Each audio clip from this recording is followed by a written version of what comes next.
All right, let's unpack the significance of this initiative and what it could mean for the country's future. We're joined this afternoon by Daryl Swanepoel, the CEO of the Inclusive Society Institute. Daryl, a pleasure having you.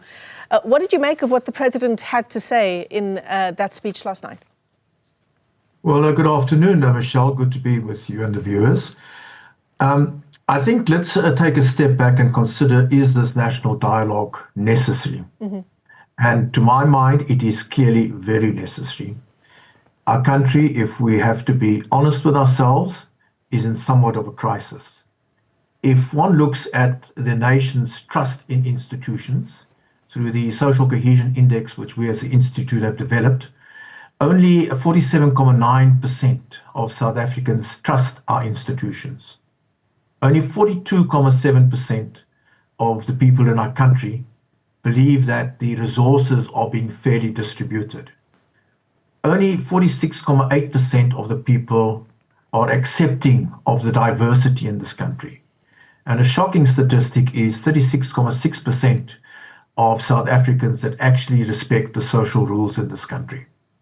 Then, if we consider the economy, we have a ceiling in economic growth.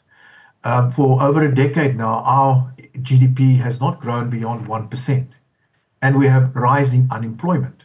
For unemployment to be starting to chip away at, we need at least 3% GDP growth. If we want to, that's to keep it stable. If we want to chip away at it, we need 4-5%. So that gives you the background under which this national dialogue is being called. So it's extremely important. Now, I must say that the president referred to now in this inset about the historic moments in South Africa's history where we got together in dialogue. And that is true. In Kliptown, when the Freedom Charter was adopted, the nation came together. When we looked at Kudesa, when we moved away from apartheid, the nation came together. And we believe this is an opportune time in the history and the trajectory of our nation that we need to come together, take stock, and decide how we want to take it forward. Well, certainly. I just wonder, in light of what's been unfolding in KwaZulu-Natal and in the Eastern Cape over the past few days, the weather wreaking havoc there, we're seeing flooded homes in the Eastern Cape, a scholar transport bus being swept away, recovery efforts for those missing children continue. Is this more talk when what we actually need is action, Daryl? We need action. But it cannot be business as usual in South Africa. What's going to clearly come out of this national dialogue is that the nation will have to make sacrifices. There's going to have to be give and take in the process. And if it's going to come only from the government side, it's going to be a difficult sell. And therefore, it is important that it is an all-of-society approach that is taking place. And that is what we've been consistently calling for the last 18 months, even 2 years, where we said this must not be driven by the politicians. This must not be driven by political parties. This must be an all-of-society approach. And I'm glad that that is the approach that's being taken. Secondly, we said this must not be an event because it must not be a symbolic we are going to talk as a nation. It must be real discussions that take place, real negotiations, real consultation. And that's why we are pleased that it's going to roll out over 6 months or so, because that gives ample opportunity. And one of the main messages that must come through is exactly what you're referring to. The time for talking is over. We now need an implementation plan. And this is what this national dialogue must be. It must take stock of where we stand. It must review the policies that we've implemented. There's not much wrong with, there are things wrong, but in general, our policies in the country are quite acceptable. It comes to implementation. And what must come out of this national dialogue is a clear implementation plan and marching orders to those in power to actually start implementing.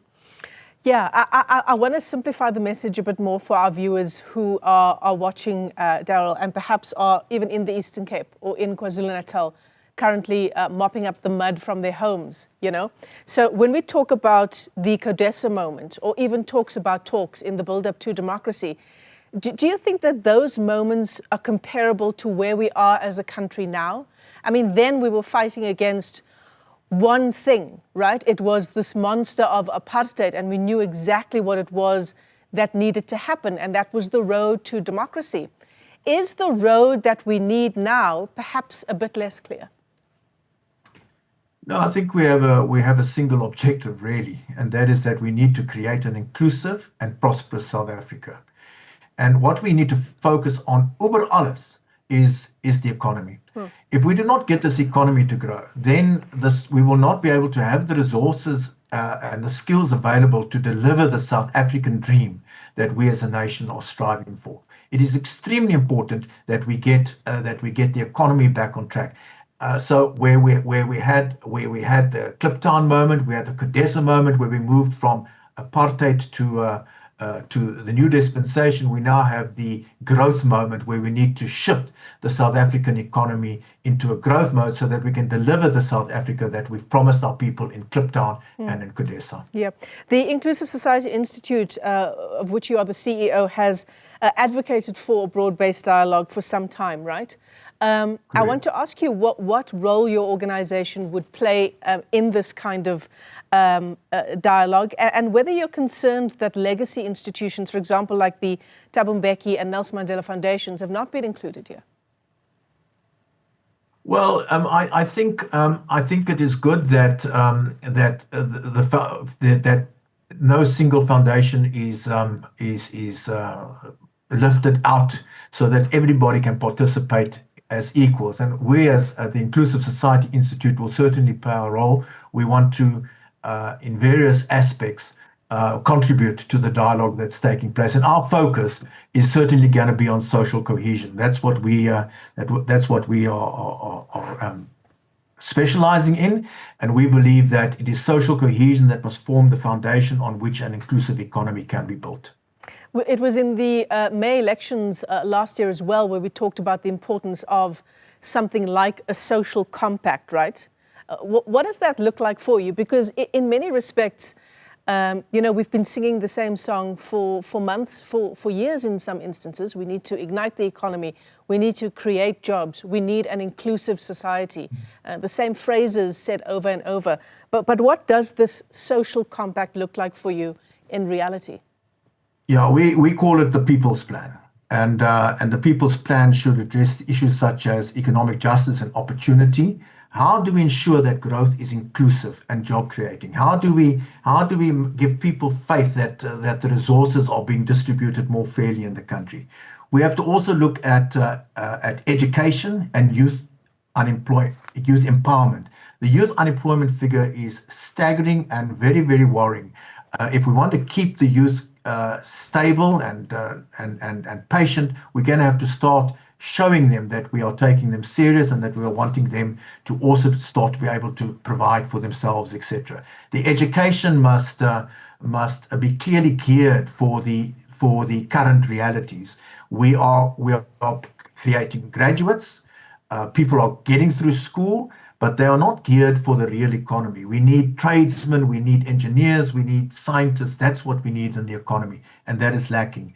We need to deal with the land issue and spatial justice. That needs to be addressed very clearly. And then, as I said, social cohesion, because how do we rebuild unity and diversity, and how do we reverse the erosion that has taken place in trust?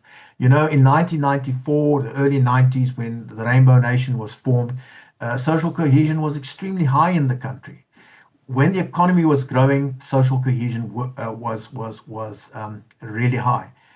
Once we saw the economy starting to decline and the economy started to be not delivering the jobs, etc., we saw a decline in social cohesion taking place. So those two are linked to one another, and that's why we believe social cohesion must be the foundation on which the People's Plan should be built.